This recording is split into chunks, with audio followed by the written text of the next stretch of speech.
Hey guys, welcome to a new video. This video is a typical beginner video for the DJ. If you don't know where to get your music from, this is the video for you. So let's get started.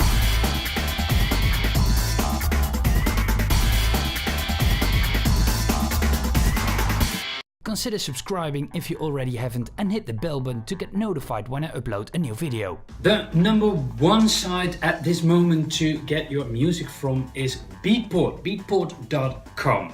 That is the most important site when it comes to DJ songs. They have a lot, but they don't have everything. The main advantage is that music is divided into categories. So you have techno, you have house, jack and house, tech house, etc. etc. Note that these categories are something that someone puts them in, but they don't necessarily have to match the original or the intended genre that a song is in.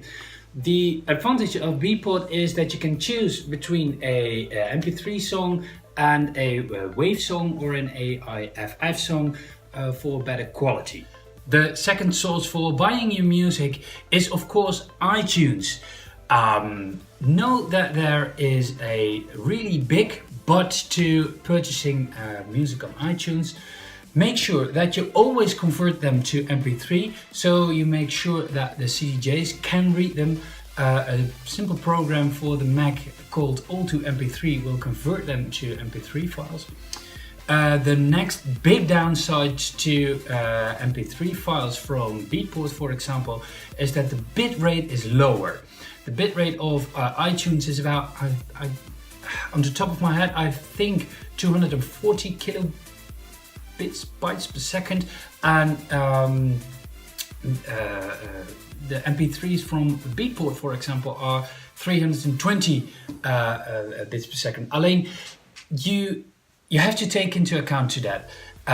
So if you are doing it for a birthday, that's no problem. But if you're playing at a big festival, that is a problem, because that music installations are so damn pretty good that you will hear it if the bitrate is somewhat lower. But regretfully, not all songs and most of the pop songs you will hear on the radio aren't on Beatport, so you probably don't have a choice. What you also have to take into account is that music from iTunes is copyrighted material. They copyrighted. There is a DRM, a digital rights management, added to most of the files. Not all files, but most of the files. So if you convert them to MP3, you're stripping off that DRM. DRM, the downside from DRM is that when Apple goes belly up, or they decided that iTunes isn't there anymore, and within 2 months they pull the plug out of the iTunes store, your music is worthless. So yeah, you don't want that. But there are also other sites that provide the same functionality as Beatport. There are a few around. TrackSource, for example, Tracks with, I believe, XX. That is a site that is, yeah, doing the same as Beatport, only they are somewhat more expensive. Songs are always 15% discount, so yeah. If you don't count the discounts of Beatport, yeah, the prices are about the same. But there are other sites around. To name, for example, ProLatinRemix.com. But there are also sites that use a description. I believe CD Pool is a website. There is a site called My MP3 Pool. Those work with a subscription. You pay, for example, 30 euros a month, and they will give you unlimited downloads. And I know a lot of you will say, well, it's YouTube. You can download music from YouTube. Yeah, don't do that. For the simple reason that YouTube, some people listen to music from YouTube. The problem is that the quality of YouTube is most of the times very bad. There again, if you rip it via, there are a lot of sites out there where you can convert your YouTube video to, for example, an MP3 file. That there can be commercials in a movie. There can be because those are mostly video clips. There can be a beginning of a video clip with some voices, noise that isn't in the original track, just because it's a video clip. And at the end of the music, there can be some stuff that you don't want in your music when you're playing in a club or a cafe or whatever. But mostly you don't want to do that because of the bad quality. Note that they have to convert a video.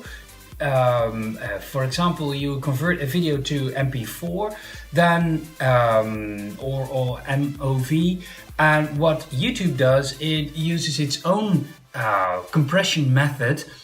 And I don't know if that can be maybe MP4, but they going to convert it again. So you lose quality when you pack it into for example, a MOV file. That MOV file, when uploaded to YouTube, is converted again. So you'll have some loss of quality. And the priority of YouTube is video and not audio. And you can also rip songs of SoundCloud. Yeah, you can do that. Of course you can do that. And I know that there are a lot of DJs do that and replace a kick with their own kick, so it can't be detected. Well, yeah, okay. You can do that. You can do that illegally. You can download the stuff that is on SoundCloud. The problem, the same again, is the quality, the same story as on YouTube. You convert it, for example, to an MP3 file. That MP3 file is converted to its own format on SoundCloud. That's fine for listening, but when you are spinning, then there are 10 people, hopefully more than 10, 100 people listening to you. Yeah, then the quality matters, because the quality of the sound system is so much better, and you probably can't hear it at home, but you will hear it in a club or a cafe with a good sound system. But not all that is on SoundCloud is bad, because there are a lot of beginning producers. They make their song available. You can or buy them via SoundCloud. That's a good possibility. But a lot of producers give away songs for free, and a lot of those songs are in WAV files. So you have the best, you know what I mean, quality there is. And there is one site I want to discuss when you want to have, for example, effects of a lightning or a horn or whatever, a squeaking door, for example. You're playing a Halloween set. Then you can use freesound.org. That is a site that has some, the name says it all, free sounds on the site. You have to subscribe. You have to take into account there are different license types. So you have to look at if the sample you want to use is cleared, if it is a non-paid sound effect. The other downside to freesound.org is there are a lot of shitty samples on there. So yeah, it's not guaranteed that you find the sample you want to have. Then there is one point I'd like to discuss, and that is, please do it legally. There's a big chance that you won't run into trouble if you do it, but yeah, support the artist. We're all DJs, we're all trying to be, hopefully someday, professional. Yeah, support the artist, buy the song, but do it in a legal way so you never run into problems. Then there's also another point I'd like to make is don't use radio edits, but use the original mix or the club mix. There are two main differences for the original edits and the radio edits.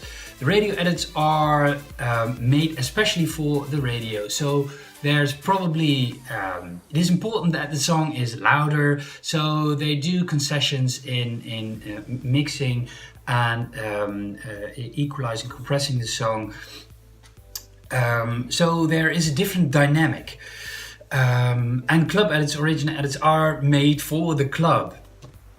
But there's also a difference, and that is when it comes to a radio edit probably don't have no intro and outro, intro to mix in and an outro to mix out. Club edits do have that, so it's much easier to mix. And the last point I want to make is MP3 or WAV. Yeah. You can probably get away with MP3 files on smaller system. If the quality is really good, and the quality can be very good of MP3 files, then that's okay. But when you have a really good sound system, you will hear the difference between MP3 and WAV. WAV files are the best quality you can get. They are uncompressed, which means that they are not squeezed together, and they are the original files. What they do with MP3 files to shrink the size is they strip off elements that you don't hear, and they cut in corners just to make the file size smaller. But with WAV files, yes, true, they are big. They can be 100 megabytes depending on the length of the song. And MP3 files can be 10 times smaller, but if you want to have the good quality, the best quality there is, choose AIFF, that is Apple's format for WAV, or if you want to go smaller and probably some cheaper, then you can use MP3 files. For good systems, MP3 files are okay, but if you have a really good sound system, you will hear the difference between a WAV file and an MP3 file. That's it already for this video. I hope you enjoyed it, and I hope to see you next time. Bye! You can support me for free just by hitting the thumbs up button. You can also subscribe to my channel if you like, and hit the bell button to stay updated. Thank you for watching, and I hope to see you next time.